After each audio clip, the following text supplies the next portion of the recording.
In this lesson, the EASA regulations for instrumentation and equipment requirements for commercial air transportation in large aeroplanes will be investigated.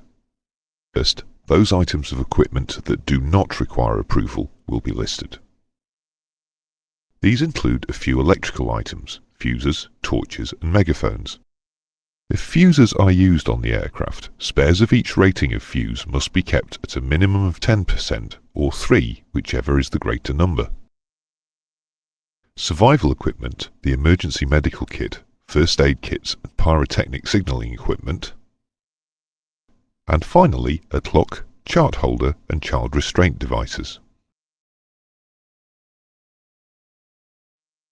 This section will concentrate on the operating light and windshield wiper requirements. For flight by day, the aeroplane must be fitted with an anti-collision light system, adequate illumination for all instruments and equipment essential to the safe operation of the aeroplane, lighting in all passenger compartments, and an electric torch for each required crew member readily accessible when seated at her or his designated station.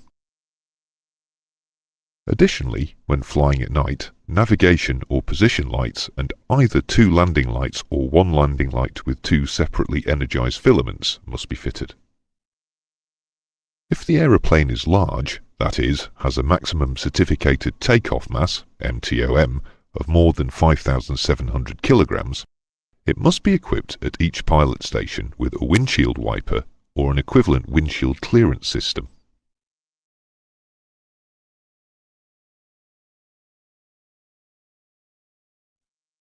The next topic is the instrumentation and equipment that is required for various types of flight, VFR by day and night, and IFR. The first pilot station must be equipped with a magnetic compass, an accurate clock and a means of displaying the outside air temperature in degrees Celsius.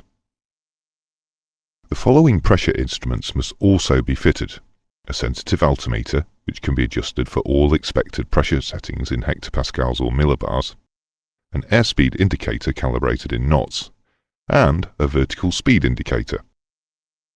If compressibility is an issue, a Mach meter or combined ASI Mach meter must be fitted.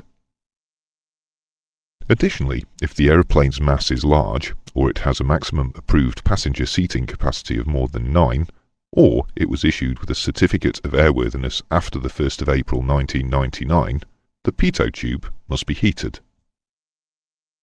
Additionally, the following gyroscopic instrumentation must be fitted: either a turn and slip or a turn coordinator with a slip ball, an attitude indicator, and a stabilized directional reference. If a second pilot seat is required, the pressure and gyroscopic instrumentation must be duplicated for that position. All instruments at both stations must be supplied with an indicator to each instrument if it is not receiving an adequate power supply. Finally, a headset with boom microphone or its equivalent must be available to each flight crew member on duty.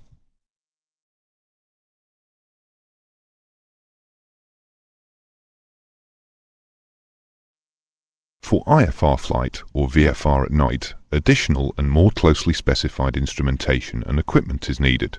For example, not only is an additional sensitive altimeter required, but also the pointer display must include at least a counter drum, that is, a numerical presentation of altitude. The pitot heater system must be fitted to all aircraft, but a pitot heater failure warning need only be fitted to those aeroplanes whose mass exceeds 5,700 kilograms, or have a maximum approved passenger seating capacity exceeding 9, or were issued with certificates of airworthiness after the 1st of April 1998. Additionally, each aeroplane must be fitted with 2 independent static pressure systems, except propeller-driven aeroplanes whose mass does not exceed 5,700 kilograms. Then, 1 static pressure system with 1 alternate source of static pressure is acceptable. An independent standby attitude indicator with its own 30-minute emergency power supply must be fitted, illuminated and visible from each pilot's seat. If the aeroplane is to be operated single pilot, it must be equipped with an autopilot with at least an altitude hold and heading mode. The next three safety systems concern large aeroplanes.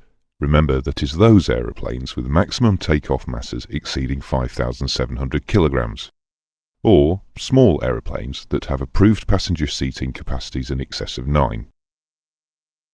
The exception is in the case of the third system, the Airborne Collision Alert and Avoidance System, where the small aeroplane requires an approved passenger seating capacity in excess of 19. The basic idea behind the systems is to protect the aeroplane and its occupants from collisions, either with terrain or with other aircraft. The first system is the altitude alerting system, which must alert the crew when approaching a pre-selected altitude and alert the crew should a significant deviation from a pre-selected altitude occur. The next safety system is the Ground Proximity Warning System, GPWS, which has been enhanced by the Terrain Awareness Warning System, TAWS. This last system gives the GPWS a look-forward capability to warn not only of the proximity of terrain below, but also of that ahead. The final safety system is the Airborne Collision Avoidance System, ACAS. This must be at least version 2, which gives warnings and vertical maneuver commands to resolve conflicts. To continue this lesson, the requirements for two systems that mitigate the effects of weather will be discussed: weather radar and anti- and de-icing systems. First, weather radar. This must be operable whenever hazardous weather detectable by weather radar may be expected along the route, and the aeroplane is either pressurized or is unpressurized with a mass exceeding 5,700 kilograms or approved passenger seating capacity exceeding 9. Finally, icing. Here, the requirements are straightforward. That is, the aeroplane must not be operated into expected or actual icing conditions unless it is certificated and equipped to do so. Additionally, at night, there must be a lighting system fitted that allows the pilot to check visually for ice formation on the aeroplane. The final section of this lesson will examine in detail the requirements for the installation and operation of the flight recorders, that is, the cockpit voice and flight data recorders. There are several regulations that pertain to the fitting of flight recorders, but, basically, all large aeroplanes, that is, those whose maximum takeoff mass exceeds 5,700 kilograms, must have them, as must small aeroplanes that have approved passenger seating for more than 9 passengers and have at least 2 turbine engines. The major differences between the rules concern the breadth of the data they must collect.